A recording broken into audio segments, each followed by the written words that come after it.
નમસ્કાર દર્શક મિત્રો, તહેલકા ન્યૂઝમાં હું વિરેન ગણાત્રા આપ સૌનું હાર્દિક સ્વાગત કરું છું। આપ સૌ દર્શક મિત્રોને 75માં ગણતંત્ર દિવસની હાર્દિક શુભકામના। શું આપ જાણો છો આપણો તિરંગો આપણને શું સંદેશ આપવા માંગે છે?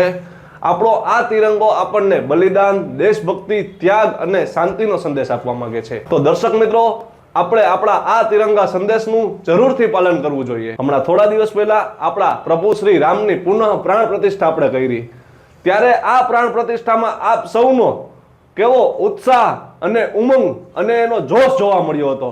પણ ક્યાંક ને ક્યાંક આપણા દેશ માટે આપણો આ ઉત્સાહ થોડોક નીરસ પડી રહ્યો છે। આપણને આપણા દેશે કેટલું આપ્યું। ગાંધીજી, સરદાર વલ્લભભાઈ પટેલ, જવાહરલાલ નહેરુ, ભગતસિંહ અને આપણા લોકલાડીલા મોદીજી આપણને આપણા દેશે આવા વીર સપૂતો આપ્યા છે। તો આપણને આપણા દેશની આ ભક્તિ કેમ ભૂલાય?